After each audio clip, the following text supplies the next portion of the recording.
So welcome everybody. Good evening. It's always a pleasure to have you here. Today we are with Mrs. Maro Kouri. She is a journalist, photographer, reporter, and she will help us. She will explain us all the secrets I can say about reporting, and especially about environmental reporting. So I don't want to waste our time together. Again, if you need to ask something, please don't hesitate to ask. We should use all this time. We should use all the experience of our experts, of our guests, in order to discover all the secrets, but understand perfectly how certain things goes, how to do these kind of things. So I'm going to assign the hosting to Mrs. Maro Kouri. Hello again. Here Thanks, you are the Vera. floor. So I'm working as a photojournalist since 1991. Just some words about me. I had no purpose to become a photographer, neither a journalist. I just had a dream when I was a child to go to India. So I went to study enology, means the science of making wines and spirits. And meanwhile, I wanted to do something creative as a hobby. So I went to a photography school, and there was some friends there that they invited me to go and make a travel in India. So I was working at the same time. So I had collected some money, and I went to India and I make some photographs. So when I came back, there was a photojournalist that I've met on the road, making some photographs in some student riots that time. We're talking about the 1990s. And this photojournalist asked me to see some of my photographs. So I showed him my photographs from India, and he said that the photographs were good. And he asked me to go to a magazine and show my photographs. And that was the beginning. So those photographs with my diary, because I was writing a diary, and Marie Claire asked me to write a text. So I used to write a diary. So my diary became my article, and that was my first publication. And so I really liked that, to do it as a job, as a way of life. And that is what about photojournalism is a way of living, as most of our jobs is taking the most of the daily time and night time. This was a meaning of my life that time, and still is. Photojournalism is about Thodoris Papas wants to enter. Welcome. Photojournalism is about connecting with people. It's about connecting with people's heart. It's about connecting with Mother Earth. And it's about investigating stories. To become a freelancer photojournalism, because I am working as a freelancer photojournalist, meaning that I find my stories, my issues, my reportages, and I introduce them to some magazines around the world, and I move to say yes in order to take the assignment and go to Bangladesh or to India or to Qatar to make some photography and journalism, and come back and send the stories, send their photographs, and publish it. And photojournalism is also something very important. It's about passion. You need to work very hard day and night. And also it's about risk. It's about not knowing. It's about Martina Batista. Hello, Martina. So I'm Maro, the photojournalist of your today meeting, and I'm just started, and I'm saying that photojournalism is about journalism. Actually, it's about investigating the unknown. It's about finding some people wherever you want to go. Maybe this is Colombia or New Zealand. You need to find people there, people that they know everything. Maybe they're taxi drivers or some journalists, and they can, sometimes you need to be there secretly because sometimes you need to write stories and photograph problems that people are suffering from because of somebody takes the advantage of them. So mostly it's about loving people. Mostly it's about taking risks to support vulnerable people around the world. And then photography. Photography is something different. You need to be journalism, you need to be a journalist and to know the truth that you're writing. To know the truth means that you really go for research, first in the newspapers and then in the field. So we are, the photojournalists are the window of the editors and the window for everybody. Now, photography is about art, it's something creative. If you are in the field, you are already there. Now you have to do something creative, because if you want to publish your photographs, the photograph should be really inspiring. Photographs about a reportage are not something that they have to show or describe the crime that somewhere happens, the crime against the earth, the pollution or something. It's not about that. It's about making something very creative. So because of I'm saying a lot of words, I'm going to start. I have collected 4 stories that I have done during my career. One is the electronic waste. So I'm going to make an introduction about what is electronic waste, and I can also share. Give me a second. Share some screen. Share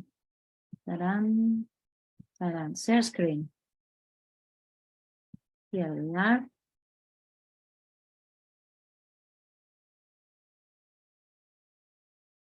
So, electronic waste has become the fastest growing waste stream in the world and has emerged as a lucrative business.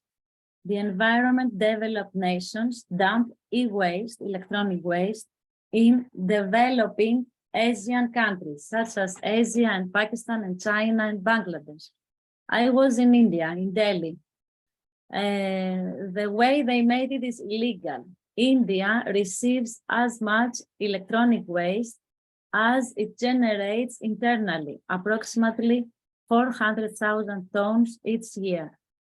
Almost all of it is being recycled in poor urban locations that they have no schools, no squares, no coffee shops, nothing, just electronic waste rubbish.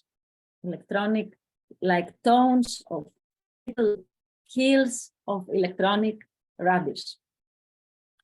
And all the people there, families, they are growing up there, their children, just by, you will see in my photographs that they're exposing, everybody's exposing to hazardous heavy metals and deadly toxins such as cadmium, beryllium, and brominated flame retardants. I'm reading my article.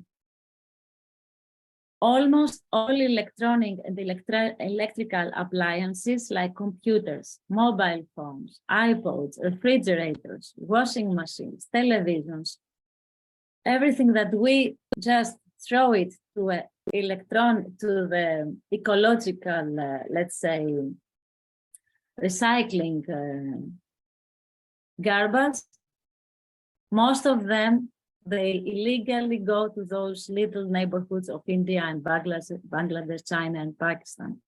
These products are stripped down to yield valuable metals like platinum, gold, and copper. So I went in Shakti Park neighborhood in Delhi, where monitors and towers of computers are dismantled.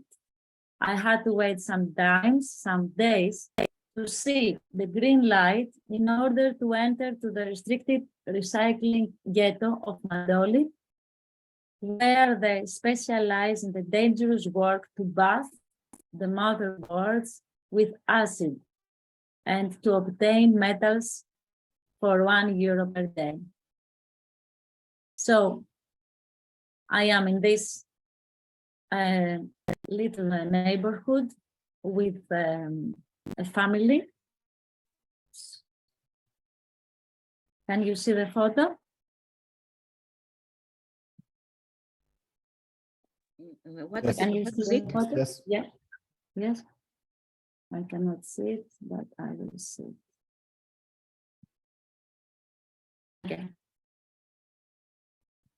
So this little child, Ashra, is working all day. Is 3 years old, by just breaking all the electronic waste of computer that every day somebody brings at his home with his family. They do only this thing and suffer from this toxic dust that they create a lot of cancer problems. And now you see a text or a photograph? It's the text now. Text, yes. Yeah, I'm Text. sorry. I have some issue here. Okay. Yes. We can see the boy now. Now you see the Boy. photograph, right? Yeah, The yes. boy and the father. So this is oh, just wait a minute. I have some issues in my laptop suddenly. Yes. Okay.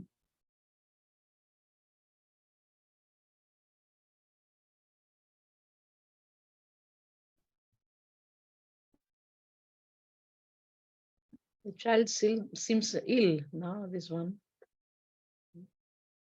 The participant has enabled closed captioning. Who can see the session? Recording. Okay. Please give me 1 minute. Something happened here. No.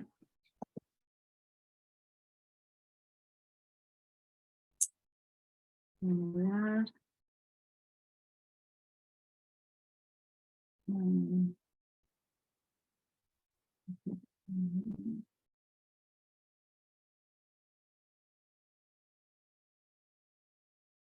Okay.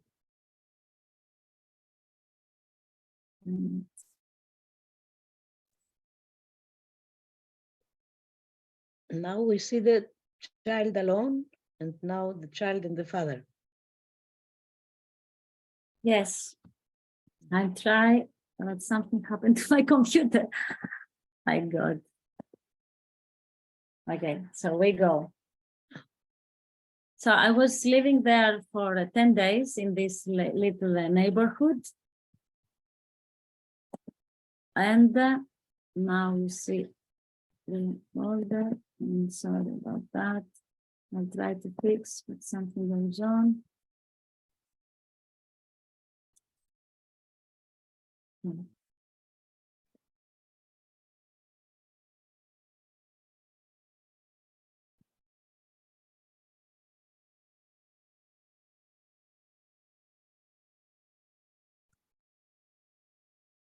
Yes. So you see the way they live. This is the house. The bed is somewhere there. And we are talking about thousands of people that they're working like that. I managed to arrive there. I went in a very cheap hotel and I asked a lot of people, and there are many people that they work there. So somebody trusted me and he invited me to his house.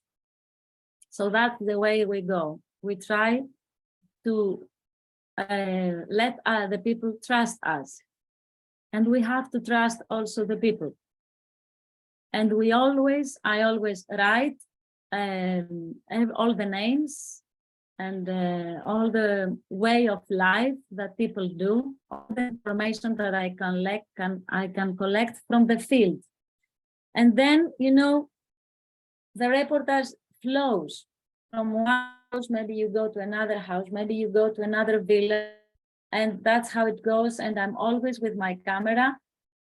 In the evening, maybe I'm somewhere else, maybe I'm far away from my hotel, and maybe I have to stay in this house in order to see the life of these people and understand. It's very important to understand. Sometimes, maybe you can find the people that they are doing the crime. You have to understand why some people, let's say, choose the evil way, the bad way to do things. We have to understand also those people. In journalism, we cannot take the part of one side.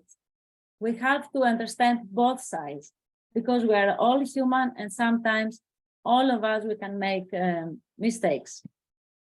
So it's interesting to see why someone does this crime. And then we can be more specific, we can be more good journalists, let's say, because we can understand and write about both sides.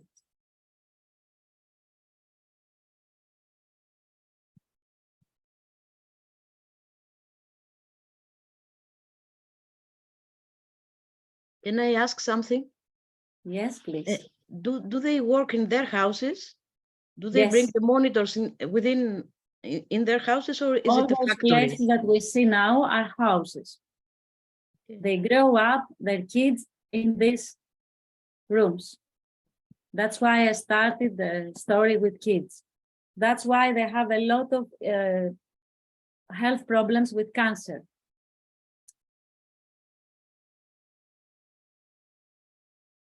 They eat there, they sleep there, and they do nothing else. And actually, most of the people today in the planet, because the issues of health is about human health issues, but also about planet health issues. We are the same. Earth is not belong to us. We belong to the earth. So the lack of earth actually right now gets really sick. You see, this child has a cancer. This is the family, the mother.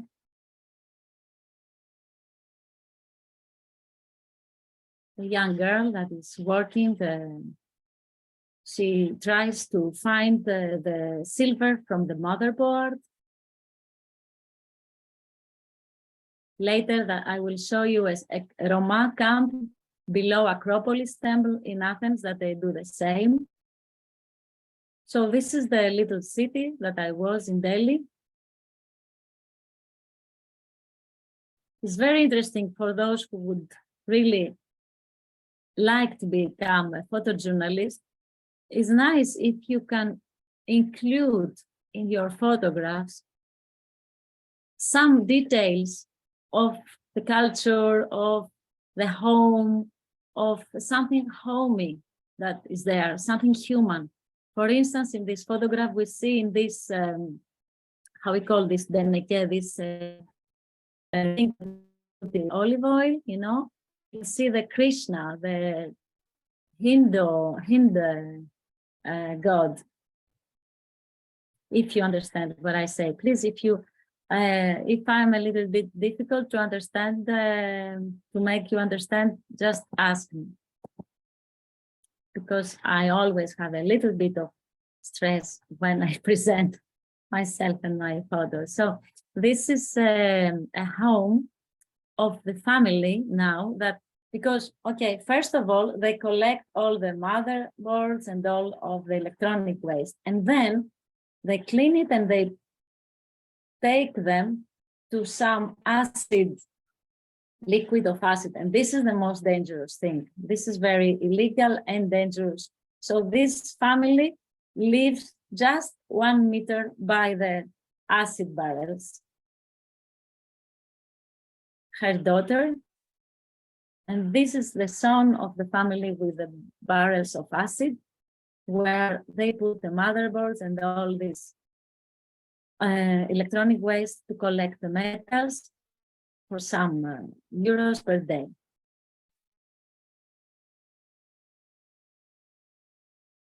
I can tell you that the smell was really difficult. It's very difficult to breathe there, even for me that I was there for some hours.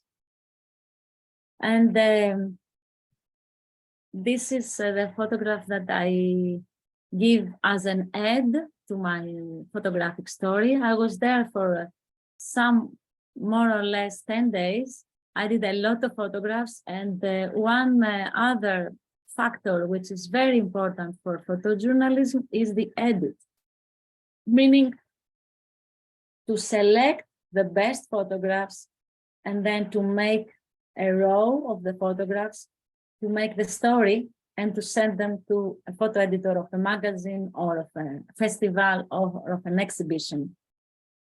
So for me, the best way to show my photo reportage is the best photographs artistically, meaning talking, speaking, like an art. The first photograph should be the best of all the story. That's why I showed you this. For me, this is the main photograph of the story. So I present my story with this. And then maybe the middle, you go to another good photograph, like this, which is also strong. And I give an end with this, which is more artistic, and at the same time, you give a meaning of hope. You give a meaning of life. You give a meaning that we will do it. We can support each other. I want to support those people by my photographs and my article, by making globally known that some people are really suffering because we are consuming a lot of electronics and we don't recycle them. And now I'm going to the next story, which is the Roma below Acropolis. We are doing actually the same in Greece. A lot of Roma people, because they are poor, they found this way to find some money to survive. So I read my article. Greece, my country, should be a global museum. Italy also, yes. And Greeks should earn their living only from their uncountable prehistoric, ancient, Byzantine, natural, and historical sites. Poverty and violence are phenomena very common, seeing through my eyes over the last years in my neighborhood, because I live in the city center. Unfortunately, the children are again the first and the biggest victims, because children are working too. The Roma children try to survive against misery just 3 kilometers away from Acropolis, in the area called Tavros. If people are living in Athens, they know this area, Tavros. It is a point for me that all of us have to stand, think, and act. And this is about journalism and photography, to act, to show, to speak, to show your photographs. Almost 30,000 Roma from Albania and Bulgaria and Greeks have entered Greece in the last 2 years. Since 1998, 1,000 Roma have lived in the slum in Botanikos area, 3 kilometers from Acropolis, the municipality of Stavros. This township is in the heart of crisis-suffered Athens city, where the first botanical garden in the world was created in the 4th century before Christ by Theophrastus, the most famous student of Aristotle. About 600 children from infant to 15 years old of age live under extremely unhealthy conditions in a full of rats, garbage strewn township. The Roma families survive by stealing and collecting metal garbage and wires in order to sell. The Roma children do the hardest job burning cables to extract the copper contained inside, which creates a toxic cloud from cancerous dioxins that hover over their shanty town. They sell the copper to the black market of scalpers for €4 per kilo. Their timeship is settled illegally in a private land, so they have no access to clean water, nor to electricity, sanitation, neither, of course, school and medical care. Today, most of the Roma people live in a toxic environment full of collective or stolen electronic waste, metal garbage, and wires. They used to burn and extract the copper or the silver that contained inside in order to sell to the black market of the scrappers. At the same time, Roma keep dressing like Roma, marrying like Roma, keep their traditions, custom, and their language. So I want to show the contrast between the culture and living of Roma inside the urban waste around the globe.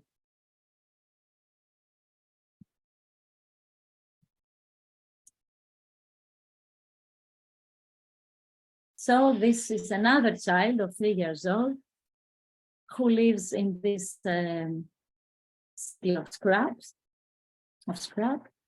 in Athens and around Greece. And as far as I know, around the globe, we have a vulnerable group of people that they are living from our garbage. Please ask me if you have questions. I used to be there also that nights because during the night, it's easier to photograph. Excuse me, someone wants to get into our Zoom meeting. Hello? Yes, so photojournalists that people want to come to this job, especially women. I know that photojournalists need women. There are not many women in this profession, so it's easier for women to work now because some fields are more accessible to women, especially in Asia. So at night also it's easier to work. Maybe some people think that it's more dangerous. It's not more dangerous. And danger about us, for the journalists, is something that we can easily feel it. So when we feel the danger, or when I feel the danger, I have to ask myself, and I have to ask my inner self what I'm doing. So even I stay, and at the same time, I find people that they stay with me and feel safe with them. Otherwise, I have to go. It's something that depends from the moment. Most of the times, I stay in the field because from nowhere, somebody appears and I feel safe. Everywhere. Even in Johannesburg, it happened. So these are some details from my experience as a photojournalist on the field. Mr. Yannis Angelakis also comes. Γεια σου, Γιάννη.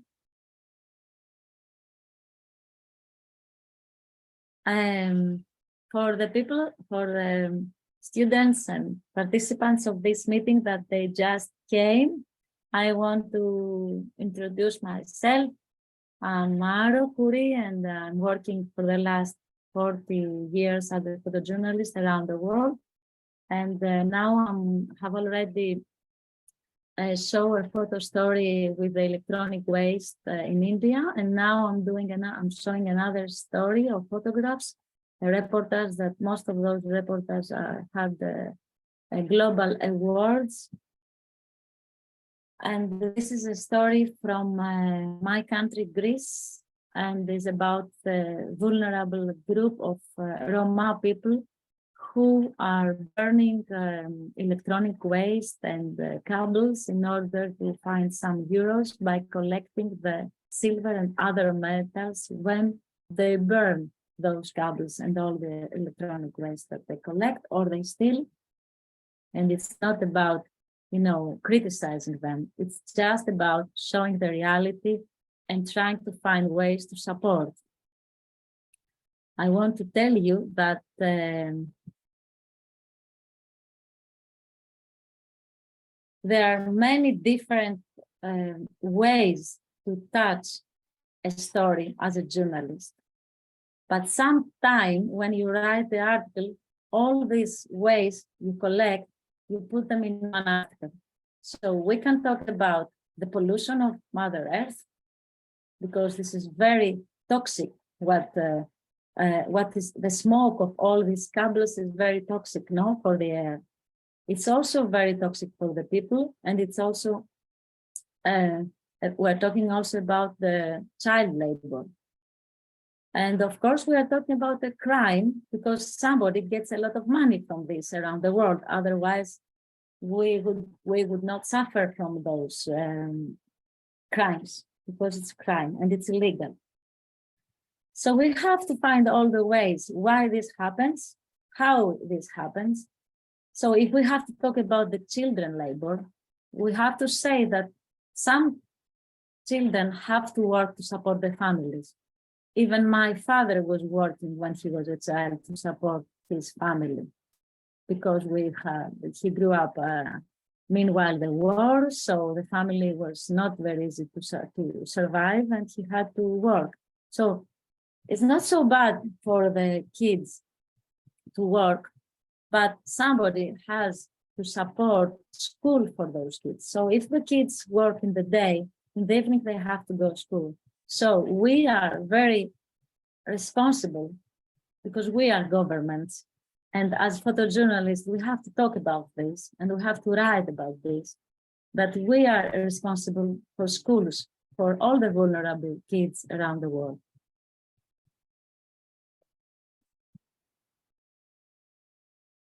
So yes, kids are the wise society, and kids do everything in this society, Roma.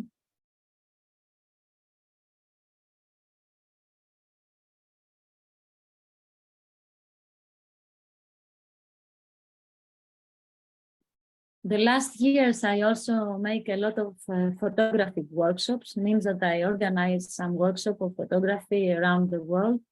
For example, in the tribes of Ethiopia. And sometimes we go to some cities in Greece or in other countries, and most of the times, easily, we go to Roma camps. So I can tell you that camps of Roma are everywhere.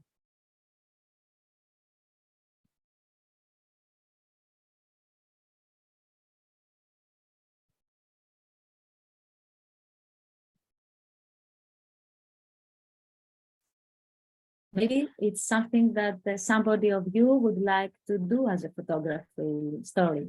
So I could support and I could tell all the tips that you could have to visit a Roma camp, starting photography there and some interviews of the people that are really friendly most of the times.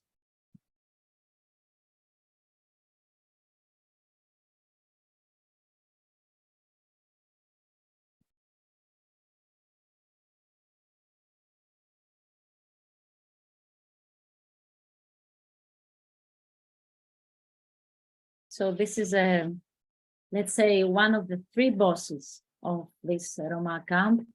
And this is his house. And this is the bedroom that in the day, they make it as a pool table. So it's like a coffee shop in the day with a pool table and the bedroom at night. They're very creative, huh?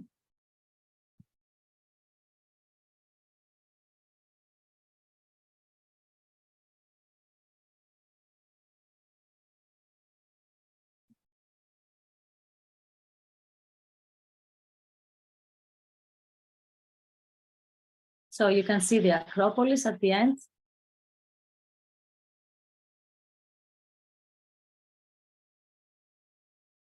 And it's very important to publish your stories, even if it's a magazine of 12 pages or just a newspaper. It's very important to publish your stories. And if you are interested, I can also talk about how we can publish our photographs in our articles. Most of the times I used to publish my stories in magazines like Spiegel or La Vanguardia or El País, and of course V Magazino, the Greek magazine, and I write also the stories, but newspapers are very important also to publish your stories. And now I'm going to... Excuse me, Maro, could you translate the title of the article you just showed us? Because reading in Greek, Yes, I can it's see about that you did not just presented the way Romas are living, but you were speaking about environmental issues. Can you translate the titles for the participants? Yes, I'm sorry. Actually, I commented in the beginning that environmental issues are created by us. And actually, we create it because, for instance, we are consuming a lot of electronic waste, and some vulnerable people like Roma or like people in India and in Bangladesh that I will show you now, they try to find some little copper or silver, but this is also more destroying of the environment. But these are just the victims now, because somebody is taking a lot of money by buying this copper and reselling it. And so we're talking about the mafia of copper. That's the main title of this newspaper, the mafia of copper, because somebody is working for the toxic issues of Mother Earth. And I'm calling the planet Mother Earth because she's our mother, and we belong to Mother Earth.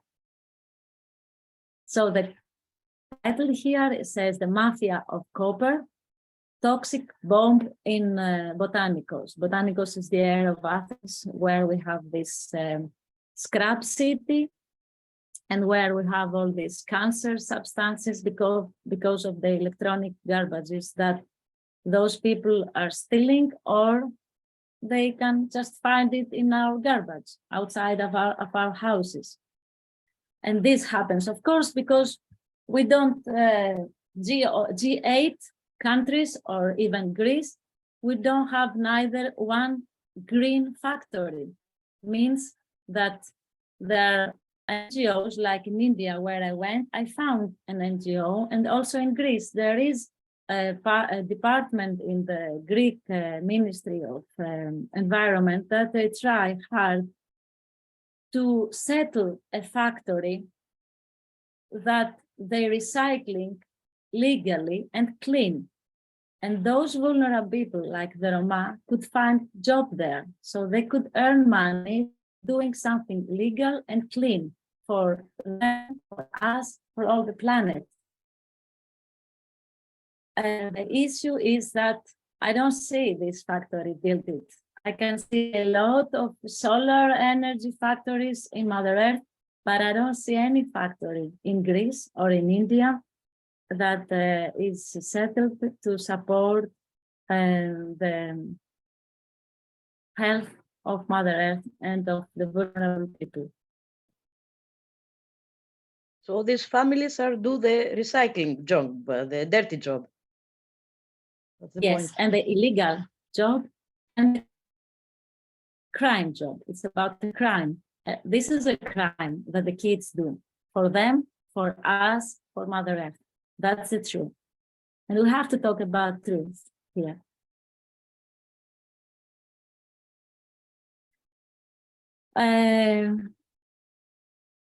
Shall I continue to my next photography story? So this is in Bangladesh. It's about scraps again. And now it's about more money. It's about the shipbreaking yards in Chicago. So my story, I wrote the article, the title is Dante's Sea Hell, from Dante's Dante Hell. So Chittagong, Bangladesh, second largest city with a population of 2.5 million, is located in the Bengali Gulf. Because of its harbor, it is the richest region in the country and essentially the second largest shipbreaking industry after Alang in India. It all started in the 60s when a storm threw a ship on a Chittagong beach. It was then that the locals decided to take it apart and get rid of it. Since 1990, businessmen have been using bank loans in order to buy rotting ships that they then take apart in order to resell the iron or whatever else may be of value. Theoretically, it's the perfect investment, one that boosts of the country's economy, but things are not always what they seem. So I will go a little bit here. The massive boats are disembodied with bare hands by untrained workers, thus spreading in the clean sea of Chittagong cancerous residue, turning the green land into a toxic dump site. Tragic irony, 150 kilometers south of Chittagong lies the planet's biggest natural sandy beach. 125 kilometers in length, the golden beach of Cox's Bazar in Bangladesh, most popular tourist resort. We're talking about the biggest sandy beach of the planet. And in that place, we are illegally destroying, not us, no, I'm not doing that, but some ship owners, including Greek ones and Swedish ones, they prefer to send their ship, the ship that they have finished their lives, because even the ship, they have a day that they die, and those ship owners, they send their ship there. So the International Labour Organization has called shipbreaking one of the most dangerous professions in the world, especially when the ships haven't been cleaned of hazardous waste, such as asbestos, lead, mercury, oil, and PCB. The studies have shown that each year, 400,000 to 1.3 million tons of toxic waste from broken ships gets dumped in the underdeveloped countries, including 3,000 tons of asbestos, known to cause lung cancer, and 6,000 to 20,000 tons of pigmentary materials. All those elements are elements that journalists like photojournalists like me and so many other colleagues, we have to search and find in order to be clear and specific in our articles. My mission was conducted in secrecy, and I was taking photographs concealed in a fisherman's pirogue, boat means, that was floating among rusty massive debris. So the daily wage is €2, and those slaves that I met in the shipyards tell me how they ended up here after the floods that destroyed their crops. Actually, Bangladesh is one of the main victims that victim of the environmental catastrophe. All this, the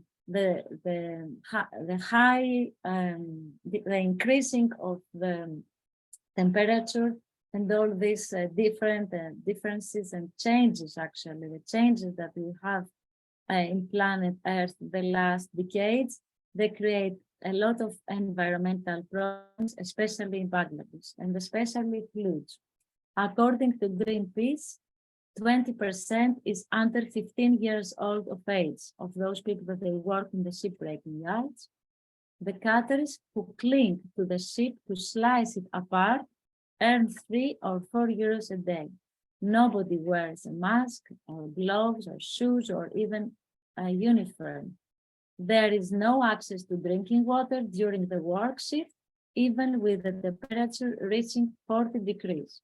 The average lifespan of a worker in the shipyard of death is roughly 40 years, 20 less than the common resident of Bangladesh. So I will start showing photographs and then we can continue later about the story. So as I told you before, I am hidden in a fishing port because this place is forbidden to anyone, especially to photographers, because the earning of money there is a lot. The workers, they just start to, how we can say, just with a hammer, they start to, they start to break the ship. And everything that is in the ship, they take it and buy it, not them, others. How did you take this photo? Hmm? How did you How take did the I previous take this photo? photo? The previous one, yes. Okay, this photo, let me show you. I think it's somewhere here to understand what is this.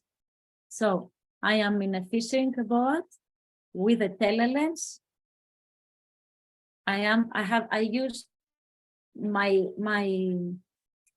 lens that I use mostly is a 24 millimeter lens, meaning that it's a little bit wide angle.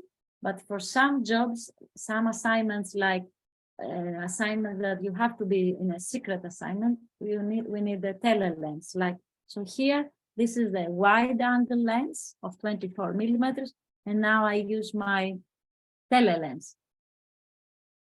Being on the field as a photojournalist, it's good to have two cameras, one in the bag, just in case something happens to the main one, with a telelens, just in case you need it. But most of it, it's with one camera and wide angle lens. So you can be close to the people, because people feel more safe if you are close to them, if you talk to them, if they feel that it's safe to be with them.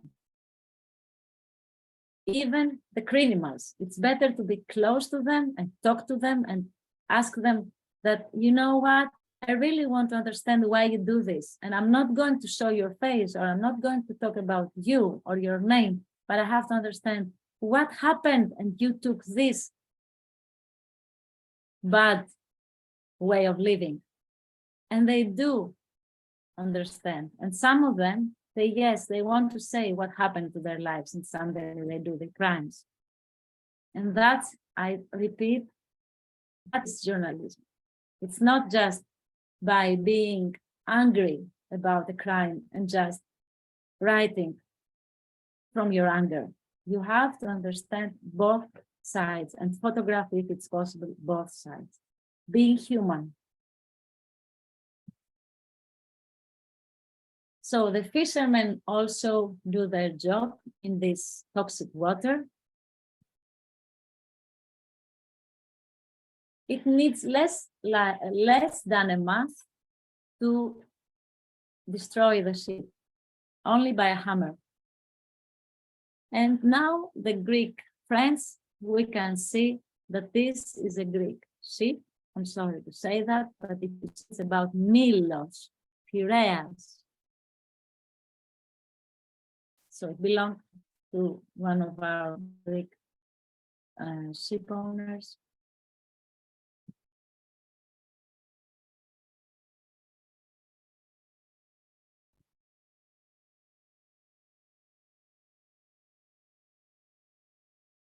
It's interesting in our photographs to show the life of the people into the field.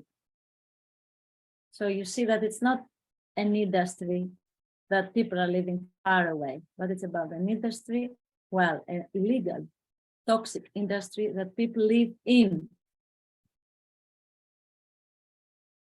The workers coming back. What surprises me is how clean they are, how dignity is important for the people, because they are there just for work.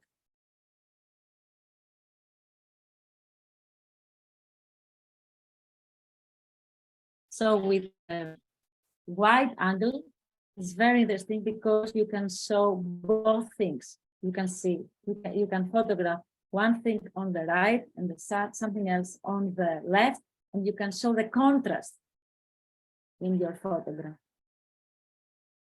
the composition. So this is me with my telelens. It's not a very, very big telelens. It's just 80 to 200 for people that they know about photography. When I am in countries like Islamic countries or Hindu countries or countries with different culture or religion, I used to respect all their ways of living.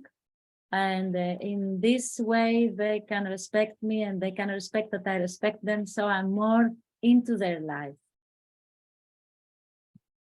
And it's not something like a trip, like a trick to do. It's something that I can feel.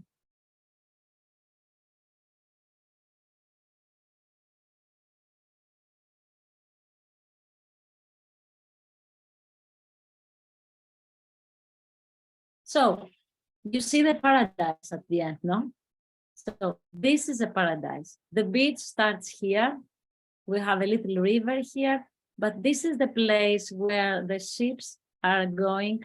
They send them there to make, this is the beach of the shipbreaking yards. It used to be, it is still a paradise. The fishing villages are in a very beautiful forest. If the shipbreaking yard continues to stay there, all of this will be not exist soon. So I was staying in the villages of the villagers. So this is a little temple of the villagers' families. I interview the people. So this old man also works with his grandson in the shipbreaking, in the ship, and also the beautiful kids and the school.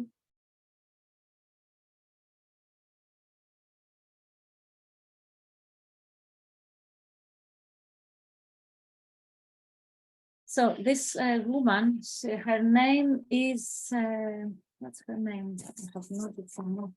Rizwana Hassan. She's a member of the parliament against all this crime. So she managed many times to change the law. And the law says that it's illegal, the shipbreaking yards in Chittagong. But then the politicians, they get money and they change the law again in order more ships to enter illegally to the shipbreaking yards of Chittagong. The truth is that there are shipbreaking yards in China and in Europe that they can invite the ships that they are at the end of their lives, and they can recycle them legally and also in a green and healthy way, but take more money than there, of course. So a lot of ship owners, they prefer this way. So now I show to you the beautiful paradise that is there in the beach. I did some walking there. It's amazing, the fertilization. And this is me. Because even if you are in a Dante's hell, the people are, beautiful people. So I can feel happy there. Because I can have a piece of food with them by sharing as a family. And then I had to continue my photography reportage by showing to my article the beach, which is the biggest sandy beach in the world. And of course, the people there are Muslims, so they swim with the clothes. Cox's Bazar Beach.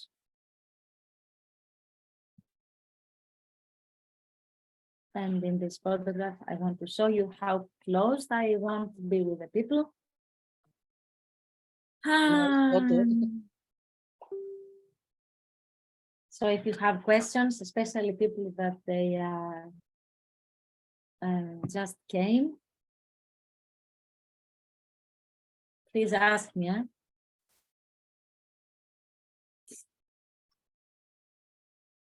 How easy it is for the people to trust you to take them photos? Can you repeat, Odysseia? Yeah, sorry. How easy it is for the people to trust you, to let you take the photos to help you with, I don't know, food and shelter? First of all, I have to trust me. You know, you have to trust you. If I want other people to trust me, I have to trust me. I cannot go to other people to tell them, trust me, if I don't trust me. So I have to be very clear with me what I'm going to do, what I'm doing, why I'm doing this, why. And I give answers to me. First of all, because I really like photography and journalism. I really like it. I really know that when I'm in the field, I feel like a child. I feel innocent. I managed to hold innocence in me. So if you're innocent and if you have doing all the research, you go to the field as innocent as you can. Of course, you are, and I am adults, but at the same time, we feel like we don't know anything and we want to know everything. So you are there and you say, you know, I don't know anything about you and I really want to know what's going on here. Even if you are in Roma, sorry, Maro Kouri wants to enter. So even if you are with Roma, even if you are with Golden Dawn fascists, you have to be clear. And you have to be there and say, I want to know, who are you guys? And what's happening here? What are you suffering from? You know? And so they feel that, somebody is interesting about me. And people want to show you everything. Even if they don't speak any word of English, they find someone, most of the times the teacher of the school, or they go to another village and they find people to make themselves being understandable. And sometimes needs a lot of days to trust you.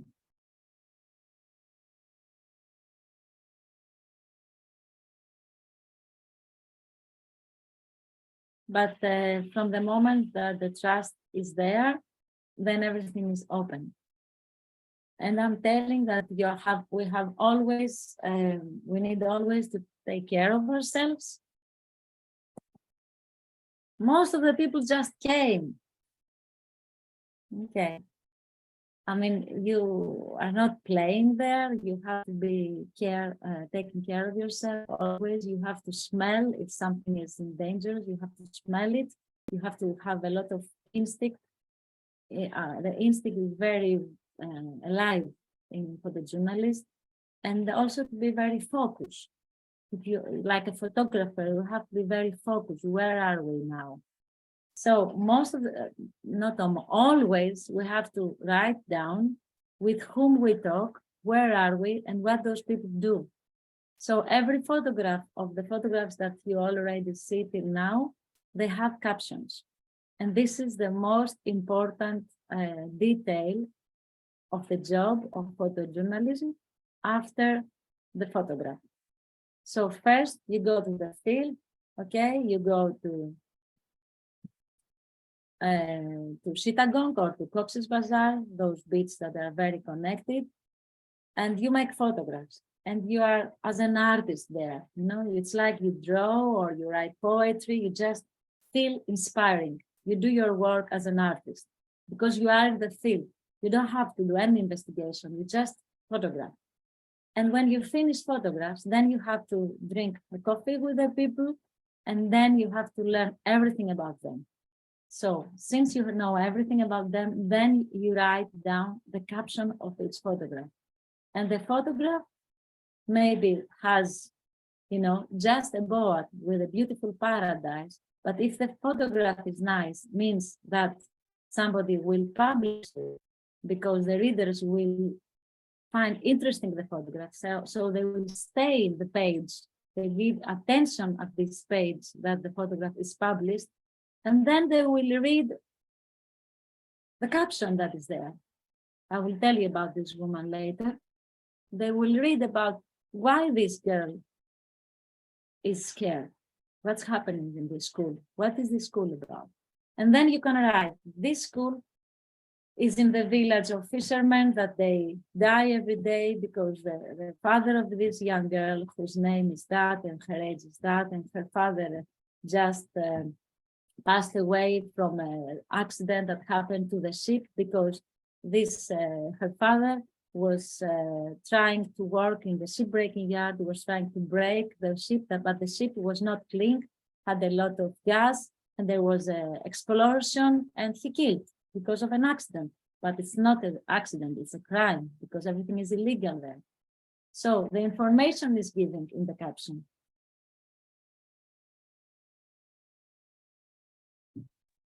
Because we are in the field, we are in the shipbreaking yard village. Can I ask you something? How is it that you managed to get in there? You told us that it was forbidden to take photographs. It is And forbidden to take photographs, and it's forbidden for everyone to enter there because it's a lot of money. The capital there is really high, and they don't want us there. I entered there because I have found in Brussels, in internet, I found first of all, how we find the story. Okay, first of all, how we find the story. I read a lot of newspaper, international or Greek even newspaper, the little articles, the very small articles that they are not already expanded and published. So somewhere in a little article, like 5-10 lines, I read about the Chittagong shipbreaking yard. And then I tried to find information, and then I found an NGO called Shipbreaking Yard that is based in Brussels, and they have also a website, you can find it. And I asked them, do you go there? Can I join you? So after some months, I was there, and this NGO, they have some people in this village. So I connect with those people, with the fishermen, so I could get into the fishing port, of course, secret. I did some photos. And when I went to the village, I did it like 3-4 days, I was there. And then somebody found out that I was there. So I had to escape with a motorcycle. So I never went back there because the mafia was following me. And then I arrived in a safe house of a family in the city. And that was all. We have to find the ways to enter somewhere, and it happens. It's easy to enter somewhere. You have to wait, but it's not so difficult. It's easy. Because people really want us there to show them, the reality. Yanis, you raise your hand. Yes, I want to ask you, how hard is it for you to stay emotionally detached, to stay away and do your story without being emotionally involved during you're doing your work in the field? When I am there in the field, I don't know, I also studied psychology the last 2015 to 2019. I studied psychology, probably because I wanted to find out about this. When I am there in the field making photographs, something in myself, I think this something is called awareness. Through photography and through connection with the people, I can be so aware that feeling is not overwhelmed. So I'm not like collapsing at all. I'm so aware, I'm so there, I'm so in my here and now that I do my job and I create photography and I'm asking people. I can be there as human being. I can give my hand to people. I can understand them. I can make them feel that I am understanding them. And when I come back and I do my job, I edit my photographs and I write my captions. It happened to me that then I would start probably crying, or it happened. I just share my experience sometimes, especially when I see death, when I see, like in Lesbos, in Moria. I was there for some months, and in the morning we've seen a lot of dead bodies in the beach. At the end, after we come back, after we finish all these stories, then it was really difficult to handle and to deal with that. So when I write my stories, I used to share also my personal experience, my feeling, because it's better to share yourself. It's better to expose myself to, it's better for me. It's healing to share. And you know me, Yanis, do I show you as a healthy person, no? Most definitely. But I just asked because I always had the question. I read the story about this photography. I think he won a Pulitzer Prize with the condor and the kid in a historical photo, who was too deeply involved, and I think he died out of it. Kevin Carter, I think he was his name, and he was telling the story that after he took this picture, it would haunt him forever. So imagine being close and taking photos, especially where death is involved, like you said, like in Moria or Lesbos. It has to be, you have to pay a toll. So you have to find ways to stay emotionally away. Well, if we go to this conversation now, I know my colleagues, most of our colleagues, they have already experienced pain. It's pain for me, it's, how we say, it's something known. I'm familiar with pain. I grew up with pain. I grew up with violence. So maybe this was my paper, you know, my angel, my supporter, to be in places with violence and the danger and the fear is something that I was familiar to. And I'm doing a psychotherapy for the last 20 years, so I can and I know that I can easily be in families, in camps, in societies with tribes and people, vulnerable people. I can be with vulnerability because I can connect easily there, because I know how to deal with that. Pain is my strength. So if I can make it creatively, if I can write about it, if I can share about it, and if I can photograph about it, it's like a salvation for me also. So I can connect with those people. And this is my personal saying.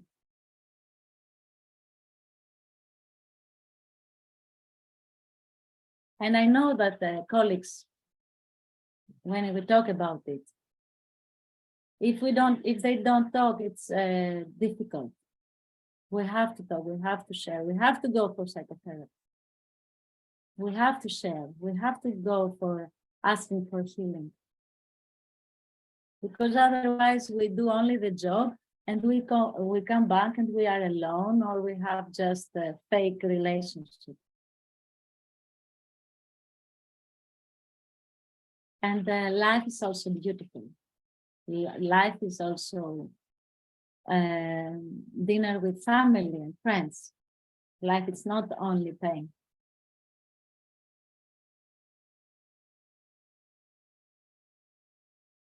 Life is love.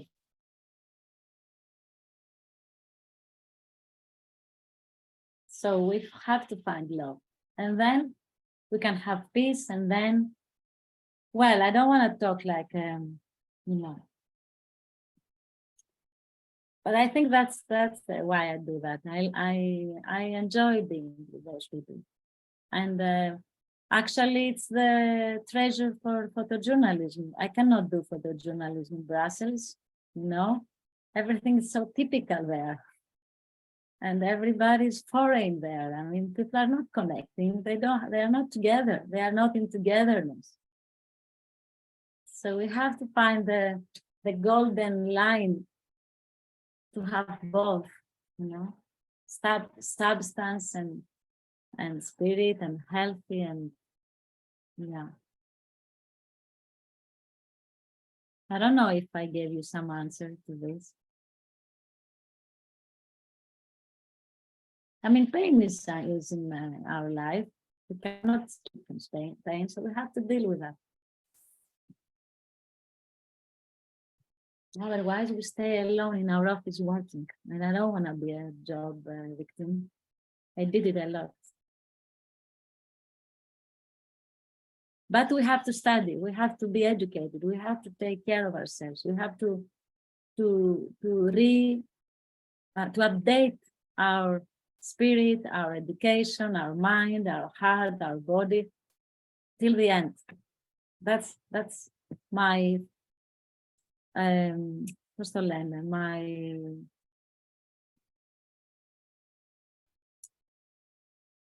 don't know how to call it. What came, my flash, you know, just it came to me. You know, there are some ideas that come to you if you are there and you listen yourself. So one day myself, before some weeks, it says, you have to go on. So I go on.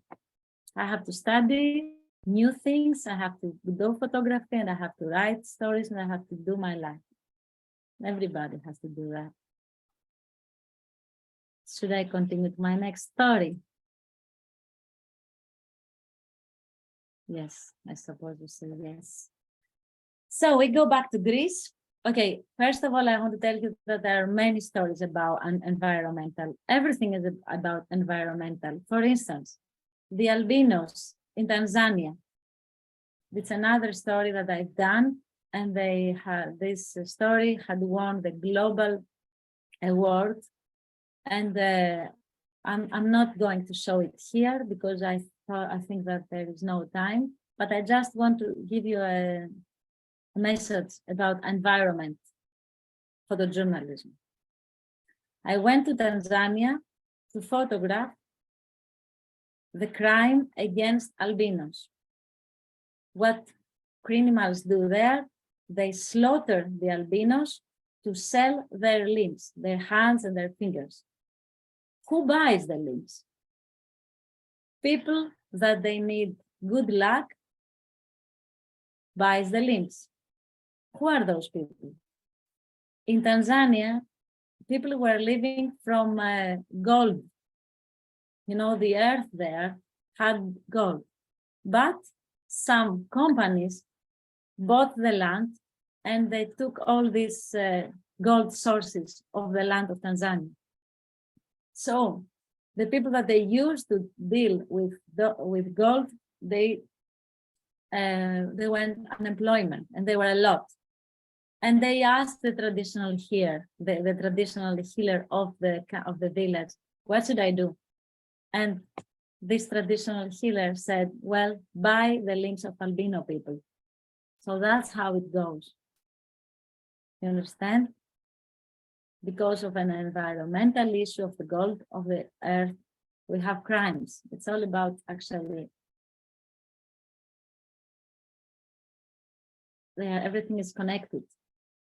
So we go to Greece and we go to another source, another treasure that we have in the planet Earth and in Greece also. And it's about the thermal springs, the water that is healing the arthritics, the bones, some with sulfur, some with radio, like in Ikaria Island, they have radio and it's good for the heart. So we have all over Greece different thermal springs, natural springs, that from the beginning of the century, people knew that they had it in the land and they used to go to heal themselves. Like old people, they go and they swim in little lakes or some baths that they make for the arthritics. You know what's arthritics, no? So here we are in Kilini spa, totally natural. This water has sulfur and also argil. It's very good for the skin and for the bones. And here we are in Thrace, πώς τη λένε τη Θράκη, Thrace. Sorry for the Greek, I had to ask a question in Greek about the name of this piece of land we have near Turkey, Thrace, and the city is Kavala. We have a mud bath there full of argil, very good for the skin and all the skin problems. And also we have some baths like a Turkish style from the Turkish period, and this is in Langavas in Thessaloniki. And this is a very beautiful, full of sulfur lake in Kayafas, in Peloponnesus. And this is a lake of sulfur water, natural, that is under the Parnassos mountain. So people that they can go for ski in the winter, they can go for some hot water, hot spring water lake, which is just there in the nature. And in the summer, all people, they have their, let's say, gossiping time, coffee time every day there. And this is in Edipsos.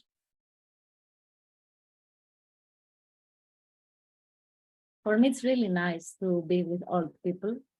Old people, they know a lot of history, so you can learn the history of your country, of your family, of your village, without reading any page. And this is the trusting history because they experience their moments. Yes, Yolanda. It was a general question. I can ask it later. Okay, as you want. So this is in Karadere. No, yes, Karadere. It's in near Drama, in a mountain there in Rhodope. And we can see from the sulfur, you see the water, which is green and makes a little river in the land because of the sulfur. So people there, they make some shanty houses just to have their bed there and have some sleep and take their bath, their healing bath.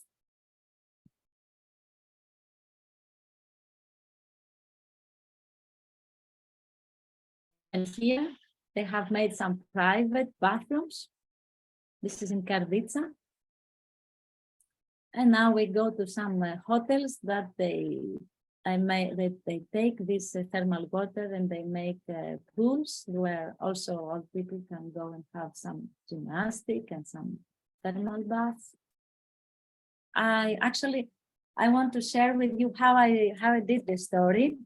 It started when I was some holidays and I found the thermal spring in Pozar in Greek Macedonia. And then I went to the Greek edition of National Geographic that time, the magazine called Experiment. And I said to them, should I try to travel all over Greece and find thermal springs and make the story of the thermal springs, and that time was totally unknown, and also to interview old people that time. You know, that old people in Greece actually, they rebuilt our country after the Second World War, and of course, and after the Civil War we had. So our fathers and our fathers and our mothers and our grandfathers, they rebuilt the country. So they had so many stories to tell, and nobody actually had asked them anything. So for me, it was very interesting, all of it. And of course, I would travel around Greece. Time was totally unknown. It was about 1998. So the magazine said, okay. So I took a car, an old Mercedes, and a lot of films. And I started my travel. And how do I start? So I had to do my investigation. Where do I go? No, they were not famous, those springs, except some of them, like 5, but there were more than 100. So I found, by investigating, a book about, actually it was a real story, an actor after the Second World War. She wanted to go for performances around Greece. So she found this clever idea to go for performances in the hot springs because everybody was there at the summertime to heal themselves. And they had made the little rooms or little hotels, little motels. All the families were there. That time Greeks were not doing so holidays at the sea. So she took her actors and she went on soldiers' van. And she asked the soldiers to go around Greece to those places. So she had a map. The first page of this book that was written afterwards, there was a map of this actor where she would go, where she went. So I took this map and I followed her steps, her stops after 40 years. And I went to those places. And I found local people that they were having fun and at the same time therapy in their land. I also found very beautiful Turkish baths. And I also found people that they were coming from Germany, and the public insurance was paying them to go and find therapy in those spas, in those natural Greek spas.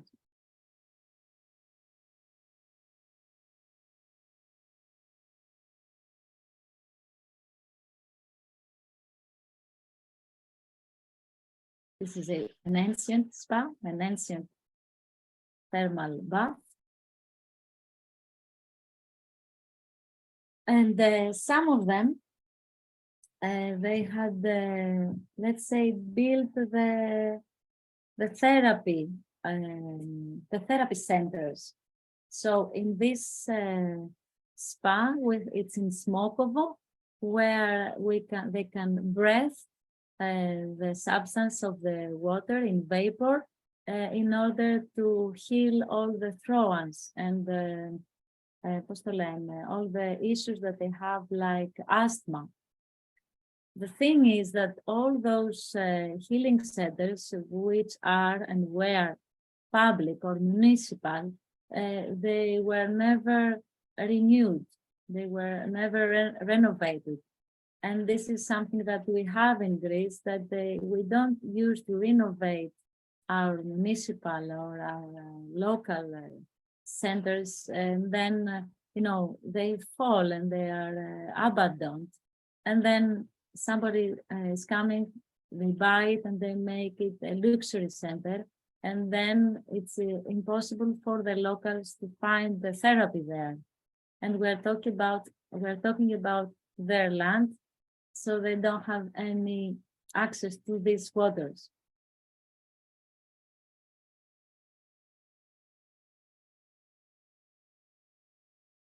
So you see, I have found different little caves or beaches. This is a lake of Argyle in Kilkis in Greek Macedonia.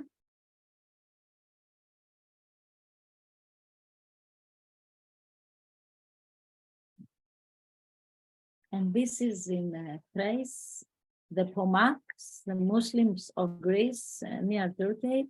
They have also beautiful springs and I also photographed a lot of their lives there, so I had a lot of photographs of how the people live in these springs, in these little cities that they are built because of the springs.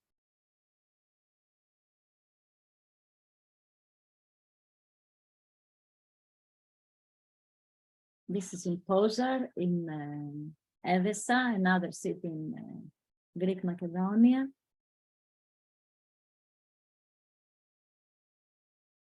Also, the water is very good to drink it because it disappears the little stones that some people have in the stomach, the stones.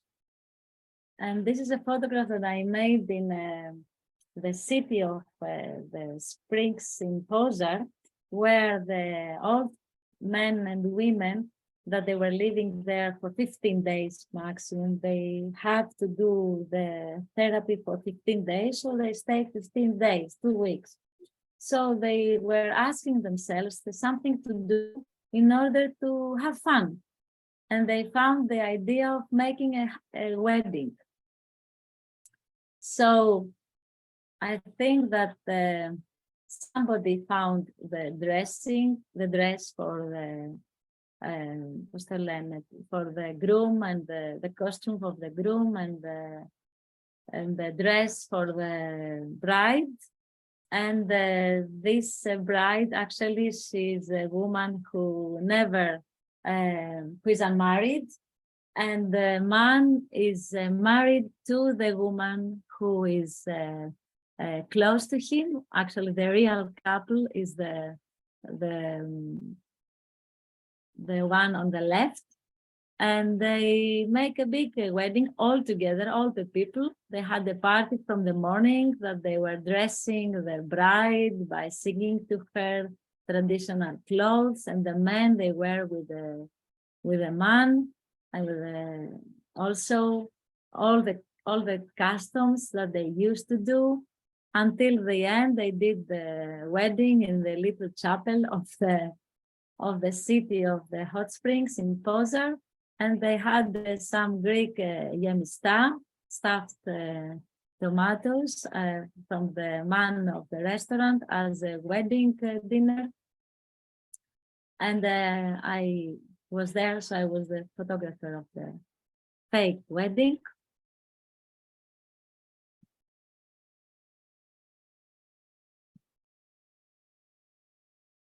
So we can see that Mother Earth has a lot of treasures to provide us.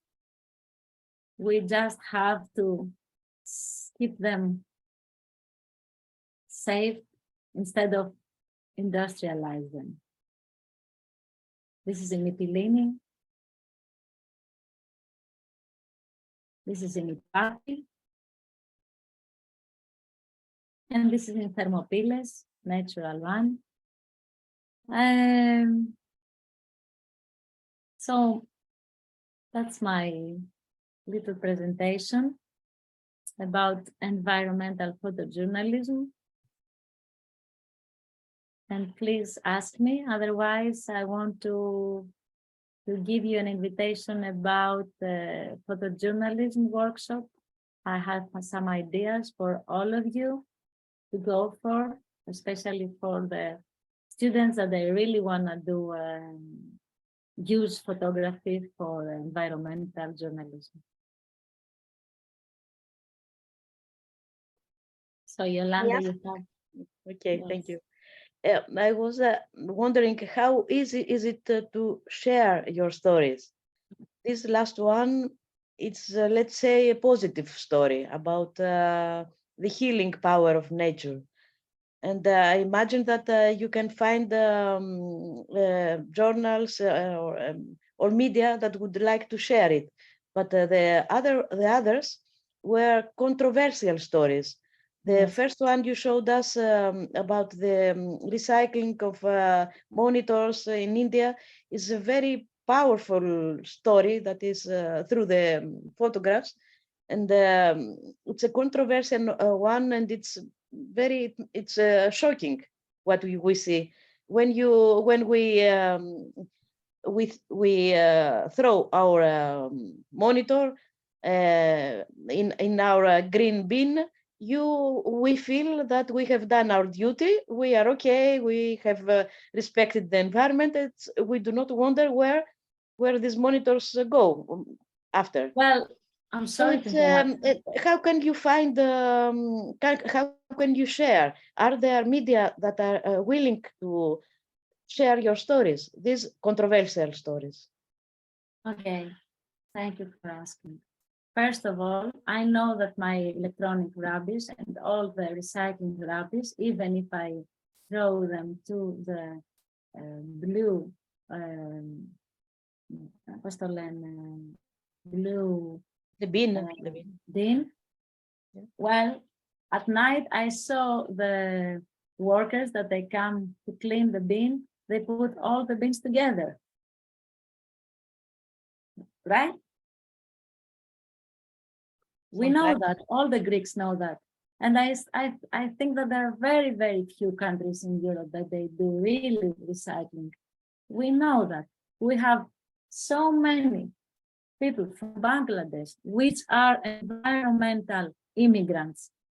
They are not economical, financial immigrants. They are environmental immigrants because their country is flood, is full of flood. So I see them every day, even in the poor areas where we are in Athens, even in the rich areas where we are in Athens. I see the same people that they empty our bin and they take them to the same areas that are not real modern and legal ecological recycling industries. We don't have this in this. If we have them, one or two or three. And then about the magazines, most of the magazines, they refuse to publish those stories, but some of them they do. So the electronic waste was published in the magazine, which was the Sunday supplement magazine of the most important, one of the most important newspaper in Greece. It was like, how we call it in Italy, the newspaper. La Donna is the magazine. It's like La Vanguardia in Spain. I don't remember now the name of that newspaper in Italy. The shipbreaking yard was a story that was really, really paining in the ass for Greek newspaper, because some newspaper in Greece, they belong to ship owners. So they bought my story in a really, really good price, but they never published it. Never. But I sell my stories, and I say the word sell because that's how I live. No, so it's nothing wrong with the word sell. I sell it. I sell the rights of printing my photographs, my story. I don't sell the photos, but the rights of using it for 6 months. That's the law. In other countries, I can publish other magazines. It depends. It depends of the timing. And for instance, I did a story 2005, I think. Something, I don't remember. Yes, 2007. I hear in the radio about 2 children in a medical center for very sick kids, that they swallow their mattress and they die. And I took my car and I went to this place in Lechena, in Peloponnesus. And I said, hello, actually I wanted to ask how I'm going to enter here. And I said, well, I will tell my truth. I said, I'm a photojournalist and I really want to see what's going on here, because the staff was really in a trouble, because the staff was accused to murder. And the director says, welcome, come and stay here. So I stayed in this medical center in Lechena for 5 days and nights. And the worst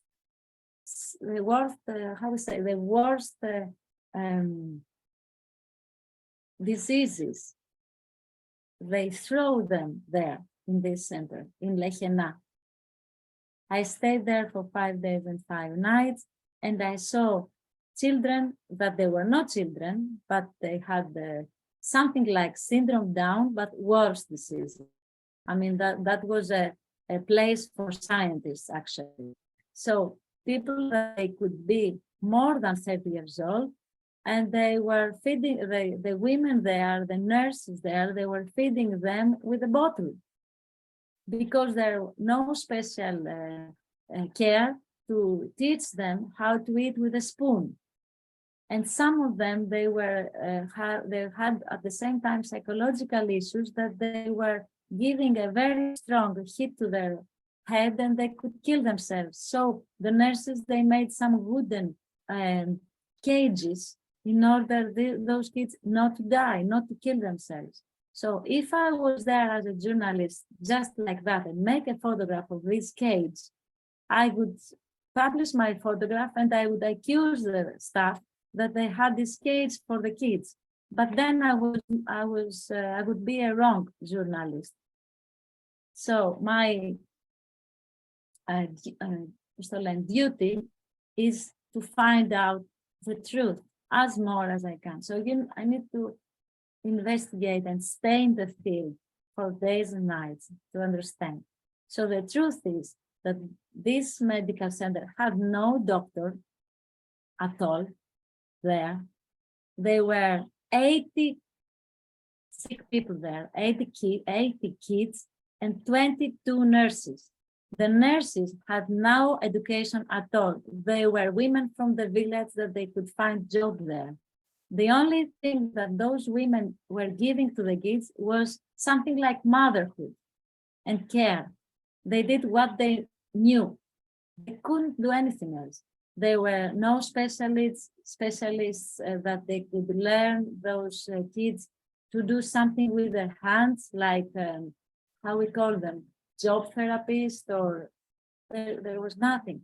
There was a group of 80 years old, 5 people of 80 years old volunteers from Switzerland that they told me that in the similar centers in Switzerland, one kid has 4 nurses specially educated for a disease for each disease.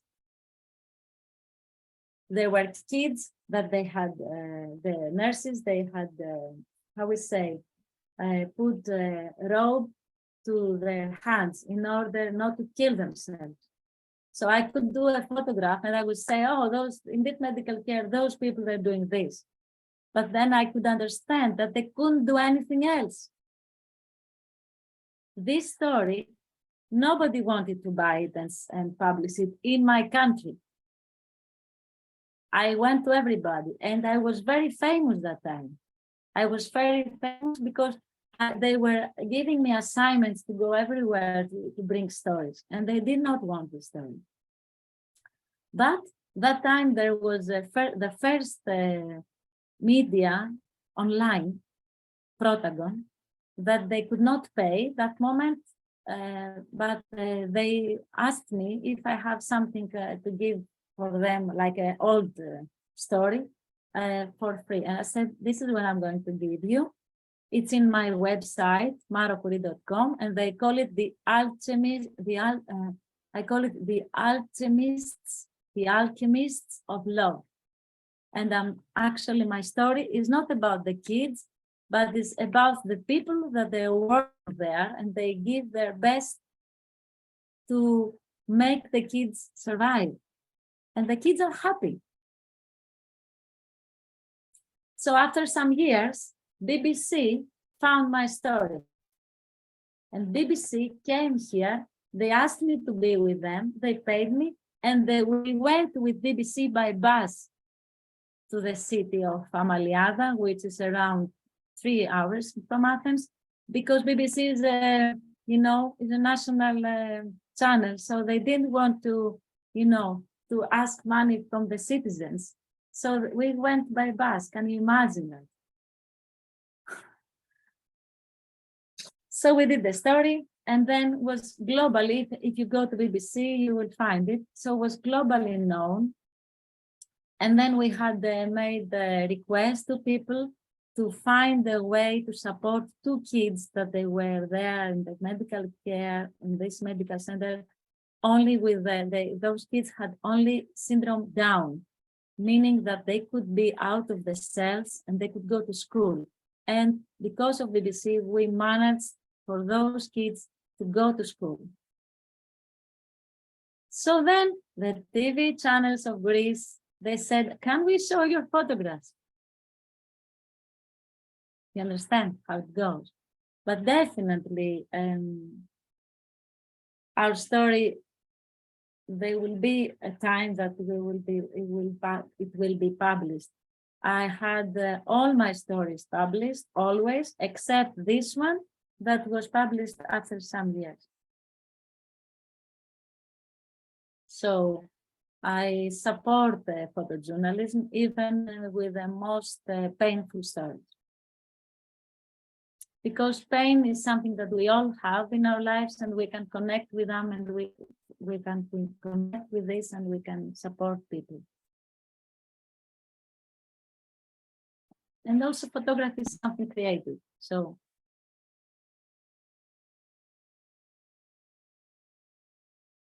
yeah, so we have like 4 minutes and I want to encourage people and you guys that you want to go for journalism, environmental journalism.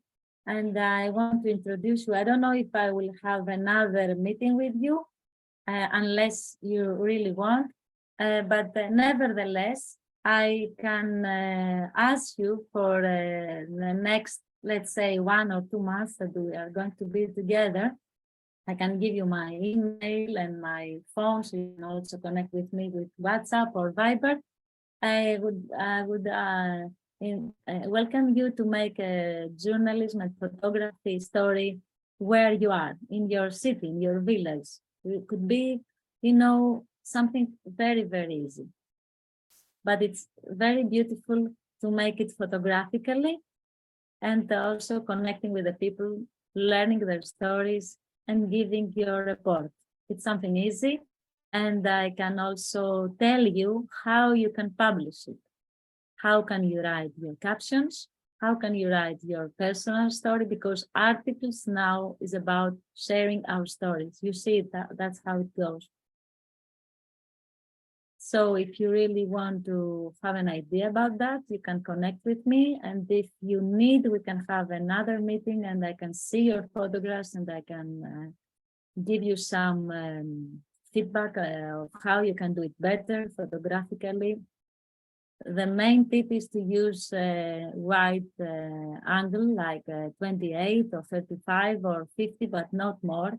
So you can be close to the people, close to the field, to be in there. That's very important. And then let the inspiration photograph and collect truths of the people and update also with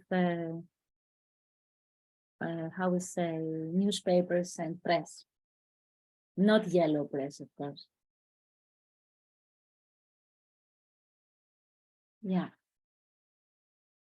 And have courage to ask, courage to not to stay with the lies, Take a position.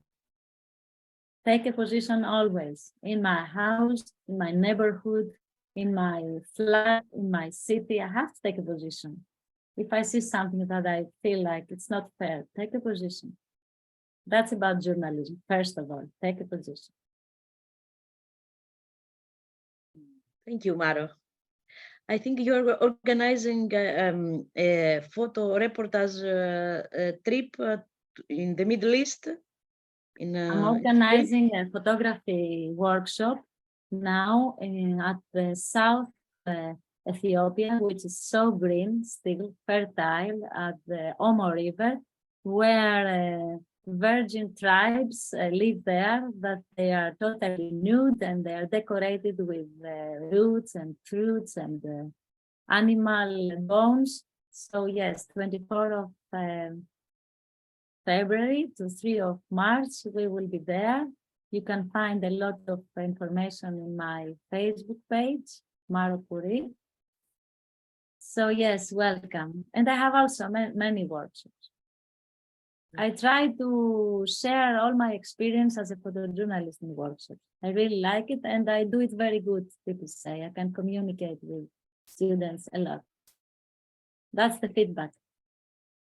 It's I good know to because say I have been your student in one of the workshops, so I know. I'm better than that time. It was 10 years ago. Now I'm really much better. Okay. Really. It's also how we say, it's also something that I can evaluate, and I can be better myself by sharing and by teaching, and it's very interesting. Yanis, you want to ask? I just clapped before. Okay, Just thank clapped. you. What But about since the others? Please act with me, say something, even in Greek, it's okay. And where are your faces? I don't see your faces. That's not fair. I show my face, and Eugenia, Vasilis, Antonio. Show yourself, guys. If you want to be a photojournalist, you have to show your face. Anyway, what about you, Eleonora, Stefanos? Ask me. Antonio, Bacino, Peripli, ask me. So, hi to everyone. And firstly, thank you, Maro, for your great work you're sharing with us, this amazing and long work. Thank you. And just a brief question. Firstly, you have said sometimes the job as journalist is dangerous. So which type of difficulties or which dangers have you found in your career until now? Well, personally, some people, they have this sickness. It's a psychological sickness that they think that they have the authority. So those are the most dangerous people, when they think that they have their authority, when they think that they are superior than you. They can be violent, and this can be everywhere, even if someone is a mafia man, or even if someone who has a psychological issue, you know. Danger is everywhere, even outside my house can be dangerous. No, not this house. So what we have to take care of ourselves by being aware and by cleaning our energy. It's very interesting to have your energy clear. And if you find that you are afraid, you have to take care of your fear. You know what I mean? Instead of saying, no, I'm not afraid, but that's not truth. If you feel fear, you have to accept that you feel fear. And then you will see what you're going to do. But the first step is accept what is the feeling. And this is about psychology. We have to accept our feelings. So that's the most dangerous people for me. Even now, I was in Tanzania with a group. I had my students there, and I had this feeling that now they can go by themselves and photographs. And of course, with my group, I go only in safe places. So we went to a village, very poor village, that the women, they were making some alcohol spirit from some local fruits, and they were dancing. And just somewhere around, in another home, I was entering to make some photographs, and they were playing cards, and they were very accepting me to photograph them. And then a young man came really in a very violent vibe, you know. So I had to go, you know. I don't want to stay with violence. I have to go. I don't want to go. I don't want to. There's no importance to fight. You can go. You don't have to fight with the bad. You can just accept it. And always there are people to support you, always. There are everywhere people that they are like angels. But if you feel fear, you have to accept it, and then you're going to see what you do. Even you go, or even you stay. It depends on the moment. Sometimes I leave, and sometimes I have to stay, and there is someone else who supports me. It depends on the moment. And I don't believe that it's more dangerous for women. This never happened to me. And because I have children, I decided to avoid the first line of war. I can photograph the refugees and the continuous, the next step of what war is. Most of the time, people say, readers say that from a story that it's about poverty and catastrophe on the environment and vulnerable people and crime, they say that in my stories and in my photographs, they see, let's say, the happiness to people, even to very vulnerable people, because somewhere the happiness always is, the joy is somewhere. We were born with joy. And this gives hope. And I really believe that the earth will be safe. I really believe, because you are here and you want to support earth. So go for it. Because you are the new generation, and I really believe in you guys. I really believe that you are not victims at all, and you are so taking position. Because I have 2 kids of your generation, and I see how they go for taking position to the fair and to the unfair.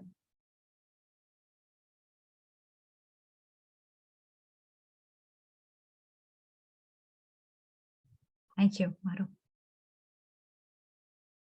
You're welcome.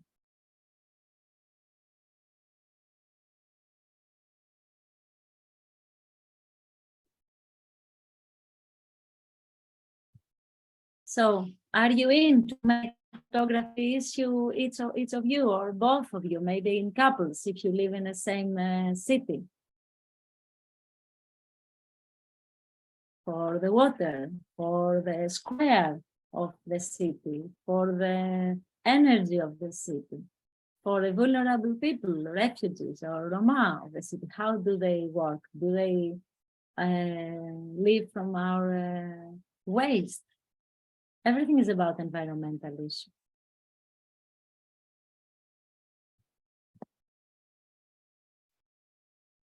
Thank you, Maro. Should I really stop sharing?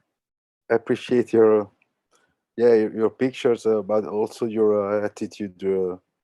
And I'm very curious to know, when you are in the field, as you said, of course you organize your connections to be there. For example, you said with the ONG, but most of the time when you are in the field, you are you alone with the people you meet. That's true. Yes, most of the time I'm alone. Sometimes I can be with colleagues like journalists, but yes, 90% I'm alone.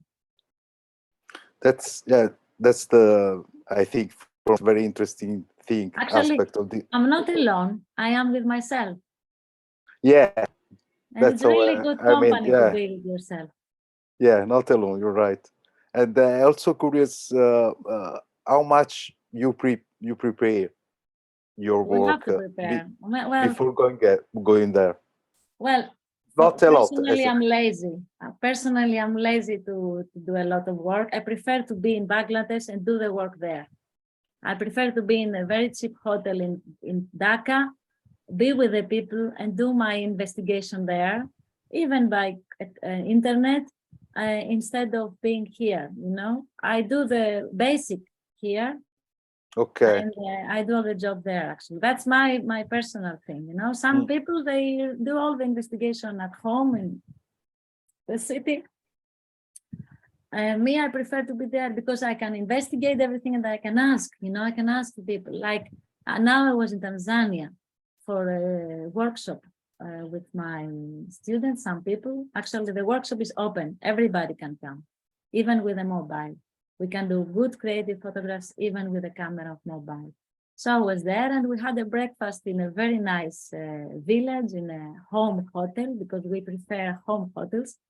And I was talking about the albino story that I had done some years before. So the man of the hotel told me, there is an albino just here that they had the same problems. So if you are there, it's easier to be to your story. It's easier because to find the people story. want to help other people and you. Thank you, Maro. Really, thanks to your works. For example, as you said before, you cannot know about the world only through newspapers, to the news. For example, about the sheep disembodiment, like the sheep works you made in Bangladesh. I didn't know about it. I know something because I saw pictures by Salgado. Yes. About that. After Salgado was me. Really? Yeah, because it was just one picture, Salgado. So just something I got. Through your stories, I knew more about that. So it's very fundamental activity work. Thanks for that. Thank you for saying that. We all need a bravo, even here and everywhere. We need a bravo. It's good to say bravo, even to ourselves. Sometimes. Yeah. Thank you. Thank you, Maro.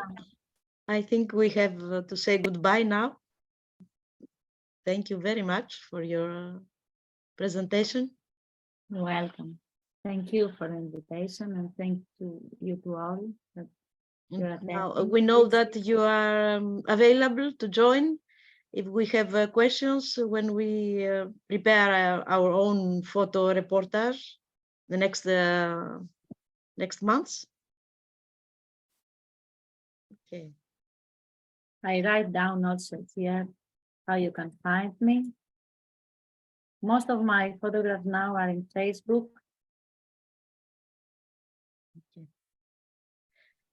So, Enrico, we say goodbye. Yes, goodbye. As I was writing, I have some noise in the background, as Nice you can noise. hear. So I don't want. Yes, I was muted to not to disturb you and not to disturb this very interesting, not only presentation but really story of life. So I think it is very powerful. It will be of great inspiration for all of us, for our participants. Thank you to stay available. So what to say? For sure, this room, this opportunity is always open for you during all the next seminars also. Thank you. So goodbye.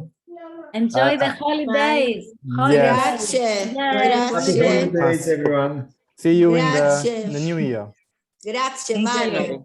Thank you. Bye. Grazie, de nada.